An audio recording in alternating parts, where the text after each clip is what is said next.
2020年台湾国民健康署调查估计，台湾有200万人有忧郁症状。这几年也有越来越多公众人物罹患忧郁症，影星 Robin Williams、Linkin Park 主唱 Chester、YouTuber 阿滴、摸哥、九妹、小玉。到底社会上发生了什么转变？为什么越来越多人得忧郁症？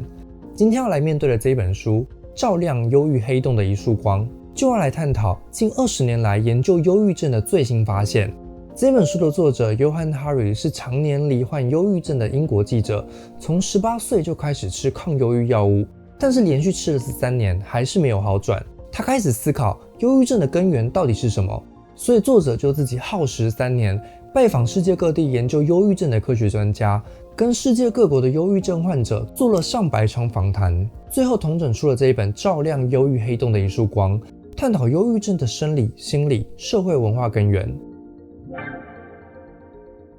科学家目前认为，忧郁症跟几个大脑化学物质变化有关，像是血清素、皮质醇、多巴胺。那是什么情况激发了这些化学物质的变化呢？亲身经历过忧郁症的生物学者 Robert Sapolsky 到肯亚研究人类的近亲灵长类来寻找线索。在狒狒的社会里，有严明的阶级体系，每只狒狒处于哪个阶级，决定它能够享有多少资源跟交配权。Sapolsky 在当地采集狒狒的血液样本，检验看看哪只狒狒的生活压力最大。结果发现，如果部落处在争夺王位的时候，处在高位阶的狒狒会有高浓度的压力荷尔蒙皮质醇，因为他们最需要担心自己的地位会不会不保。如果是在平常时期，位阶越低的狒狒压力荷尔蒙会越多，因为他们平日会遭受最多欺压。这些狒狒大脑中出现的荷尔蒙变化，就跟在人类忧郁症患者大脑出现的变化一样。这让科学家开始猜想，人类的忧郁会不会也跟社会地位有关？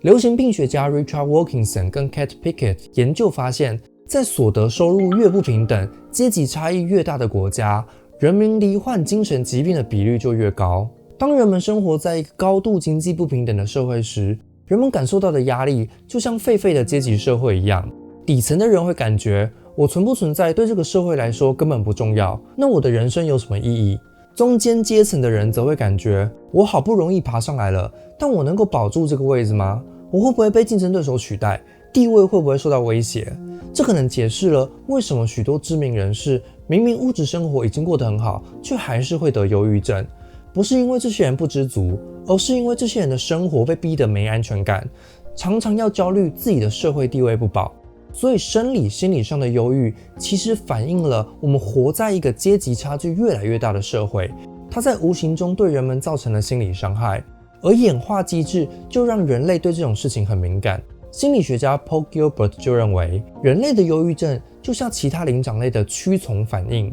忧郁症患者常常会觉得自己什么都做不好，会有强烈的自我批判，感到无力。这就像狒狒不想再被欺压的时候，会摆出服从的姿态，来换取最高的生存几率。所以忧郁症其实不是病态，而是演化过程中残留下来的求生机制。它释放讯息给同类，告诉他们别再来烦我了，我已经对你们没威胁了。这些研究为理解忧郁症打开了新方向。忧郁症不是个体生病了，而是我们共同生存的社会生病了。这也让我们必须反思，我们要打造的是一个互相认可的公平社会，还是孕育忧郁症温床的阶级社会？除了阶级地位以外，寂寞感也是一个容易导致忧郁症的因素。神经科学家 John Cacioppo 研究200多名美国老人长达5年，定期追踪他们的心理健康状态跟社交程度。他发现，当一个人的寂寞程度从 50% 提升到 65% 时，出现忧郁症状的几率就会增加8倍。寂寞的人会失去集体归属感，仿佛我不属于这世界上的任何一个群体。但是为什么这种感觉会导致忧郁呢？ Cacioppo 认为，这是因为上百万年来，人类祖先都是过着狩猎采集的集体生活，共同合作猎捕大型动物，分享食物，互相照顾。没有这种合作，我们的祖先根本不可能独自面对非洲大草原的野兽。所以在几百万年的适应下，人的大脑已经把社群生活设定成原始预设，人的本性就是渴望与社群连结来强化存活机会。如果脱离社群，自己一个人睡觉时遇到野兽就必死无疑。所以身体会发出各种讯号，让你知道情况不对劲。这就是为什么寂寞的人睡觉时比较容易出现片段苏醒，睡到一半突然醒过来。因为你的大脑知道你只有自己一个人，所以故意不让你进入完全的深度睡眠，而要保持随时警戒的状态。心理学家就发现，至今依然维持集体生活的胡特尔派人，他们在睡觉的时候就不会出现片段苏醒。这解释了为什么人类大脑会把孤独感识别成不快乐的状态，因为在最原始的自然状态下，人性就是渴望团体归属感，但是我们所处的社会却是越来越寂寞。社会学家调查发现，在1985年，美国每人平均有 2.9 位可以分享心事的好朋友，但是到了2004年，只剩下 2.1 人，而且有将近20%的人回报没有半个知心朋友。而在台湾，1997年，每人平均有 4.6 位可以谈心事的朋友，到了2017年，只剩下 2.9 人。打麻将喽！当人在生活中遭遇挫折时，如果连个可以倾诉的朋友都没有，所有情绪只能自己吞下去，就会变成忧郁症的温床。有人可能会反驳说，我的个性就是习惯独立，不跟人接触，我反而过得更开心，我也没有得忧郁症啊。这里有一个很重要的区别，寂寞指的不是与他人的连结太少，而是没有可以与他人共享的意义与价值观。一个人可以有很多朋友，但依然感到寂寞，因为寂寞是主观感受，而不是客观计算你有多少亲朋好友。所以即便现在社群媒体可以让人无时无刻连上线，但是大多数人反而感到更孤独。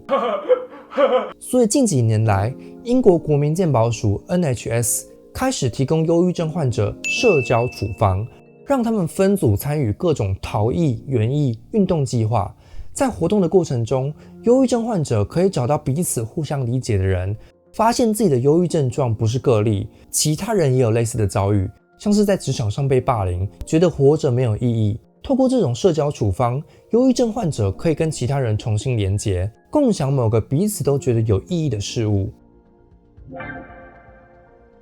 动物行为学家 Isabelle Bankett 在英国动物园里做研究时，常常发现倭黑猩猩有各种严重心理健康问题，像是抓痒到流血、大吼大叫、失去交配的欲望。为了理解这是怎么一回事，他决定到倭黑猩猩的原始栖息地刚果雨林，结果发现在自然栖息地里的倭黑猩猩不会像关在动物园里的猩猩一样出现异常症状，这让他开始思考，如果被关在动物园里的猩猩会出现心理异常，那人类不也是一群被囚禁在都市里的猩猩吗？小时候人被关在学校，长大后被关在工厂办公室，那人类的精神疾病会不会也是因为脱离了大自然的环境？近期有越来越多的研究证实，在都市里人有更高的风险会罹患忧郁症，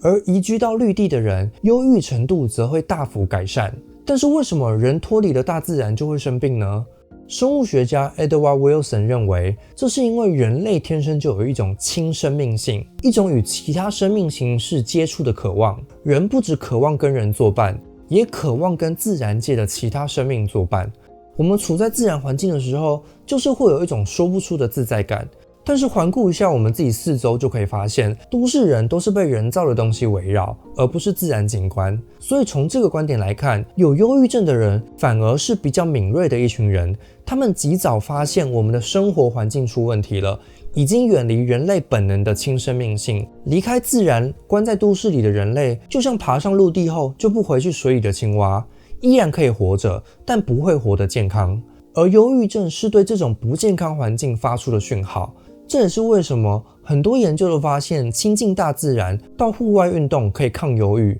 因为我们的动物本性本来就希望不断跟自然界互动。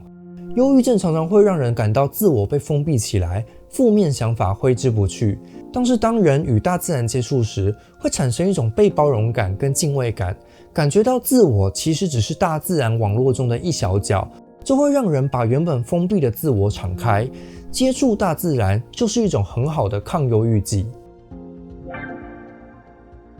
在1980年代，英国政府展开为期10年的大型计划白厅研究，请了流行病学家 Michael Marmot 研究10000名英国公务员，每人进行1小时的个别访谈，调查公家机关里哪些人健康状况比较好。原本大家都以为主管承担的责任最多，应该压力最大，健康状况最糟。但是研究结果却发现，低阶公务员得心脏病的几率是高阶公务员的4倍，职位越低的人越容易出现忧郁症跟心脏病。整个职场员工的健康状况就像阶梯一样，呈现出社会梯度。为什么会这样呢？访谈结果发现，职位越高的人通常人脉越广，下班后常常跟朋友出去社交，压力也更容易得到释放。但是职位越低的人，因为很多事情都无法自己做主，普遍都认为工作没有意义，只是被动的接受指令。一天工作结束后，整个人已经死气沉沉，觉得心灵崩解。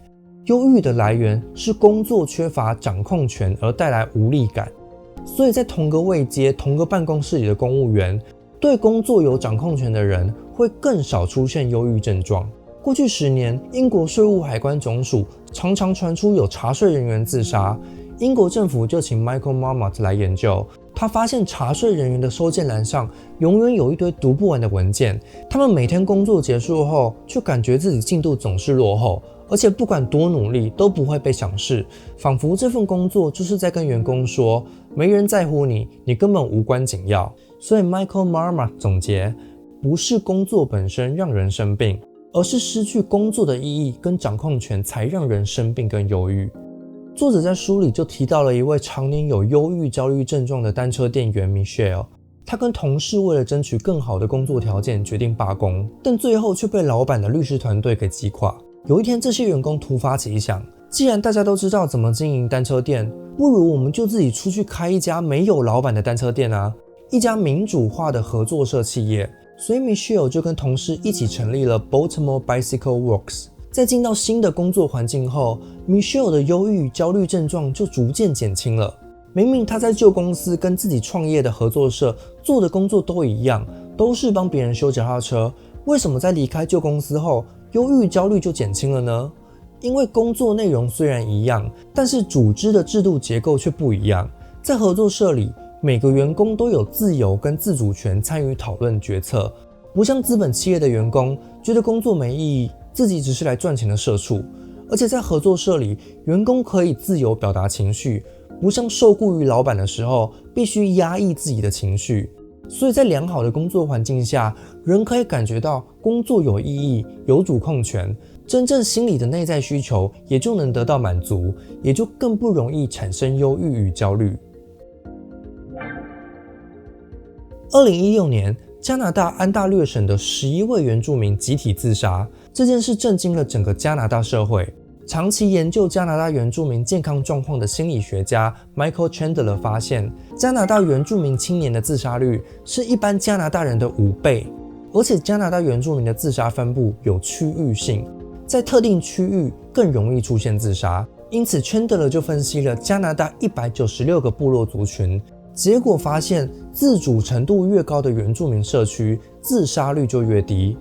这个关联强到只要知道一个原住民社区的自主程度，就可以成功预测他们之后的自杀率。为什么会这样呢？因为加拿大政府常年用各种方式强制同化原住民，剥夺他们的传统领域，强迫原住民儿童离开父母，禁止他们说自己的母语。这些地区的原住民青少年失去了自己的传统文化，没有文化就没有一个集体的未来，没有未来，人的生活就没有意义。既然生活没有意义，人为何还要活着就成了问题。所以这些原住民青少年最后生活就走向了忧郁、吸毒，最后甚至自杀。类似的情况也出现在台湾，研究人员发现达悟族人有更高比例的思觉失调症。达悟族人为了找工作，被迫要来台湾本岛，脱离自己的文化根源，努力适应跟他们传统文化不符的现代资本主义社会。出席金钟奖颁奖典礼，表现自己的文化，还会被台湾人嘲笑。他们必须承受比一般台湾人更多的精神痛苦，也因为文化上的水土不服，更难想象集体的未来。相比之下，有少部分的加拿大原住民族取得传统领域的控制权，可以复兴自己的语言，重建自己被白人斩断的文化，想象一个可能的未来。这些社会因素都让他们的心理更健康。所以我们都以为忧郁症要到过去找原因，但一个很重要的关键其实是在未来，而不是过去。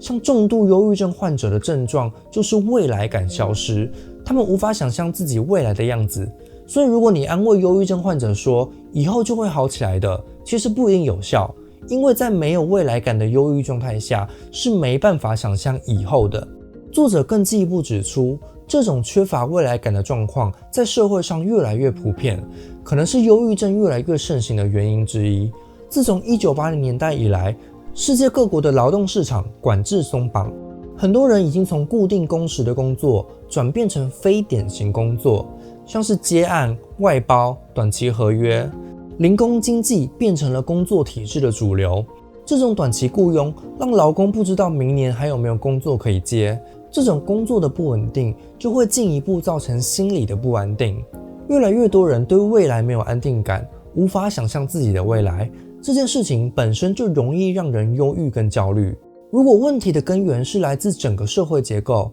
那么整个社会集体就应该一起去改变这件事，而不是把责任丢给有忧郁症的人，叫他们自己去吃药，去做心理咨商。作者举了一个很有趣的例子，精神医学家 Derek Summerfield 在柬埔寨做田野调查时，发现当地人无法理解西方的精神医学，因为他们根本没有忧郁、抗忧郁剂这些单字。所以这位精神医学家就努力解释什么是忧郁给柬埔寨人听。他们听到最后终于懂了，他们说他们的确有一个人有忧郁症状，因为柬埔寨人是靠种稻为生，但是当地有位农民被越战遗留下来的地雷炸断了腿，必须装义肢，结果导致他无法进梯田工作。觉得自己无法工作的这位农民感觉到失去了未来，开始出现严重的忧郁症状。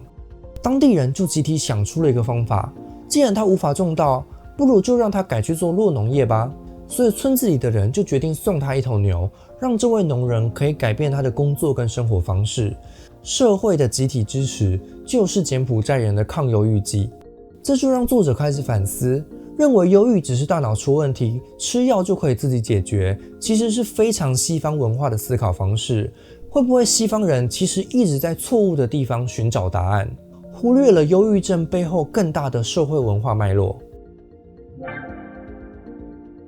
这支影片我们介绍了5种忧郁症的成因，我们可以发现 YouTuber 几乎每项都命中，每天都要担心观看数、订阅数，感觉自己的地位不保，常常要面对一些酸民留言侮辱，失去社群连结，每天都要没日没夜的关在家剪片，失去自然连结，工作完全没有掌控权，生死都掌握在 YouTuber 的演算法上，失去有意义的工作，没办法有未来的时间感，只能一直去想下一支要发什么影片，甚至不知道几个月后自己会不会被淘汰，失去有意义的未来。YouTube 简直就是一台忧郁生产器，所以为什么有那么多 YouTuber 做到得忧郁症？不是因为他们抗压性太低，而是社会越来越忽视人们的基本心理需求。忧郁症不是只是人的脑部功能失常，而是身体发出的讯号，告诉我们这是一个让人生病的社会。我们必须改造让人感到地位不安的阶级社会，找回跟人与自然的连结，找回有意义的工作，找回有安全感的未来。这些都不是忧郁症患者自己的责任，而是整个社会必须共同面对的问题。如果你想了解更多有关忧郁症的知识，我非常推荐你阅读这本《照亮忧郁黑洞的一束光》。也希望大家可以一起去倾听有忧郁症的人，因为他们的症状让我们知道我们处在一个多么不健康的社会，也让我们有机会知道如何创造一个更健康的社会。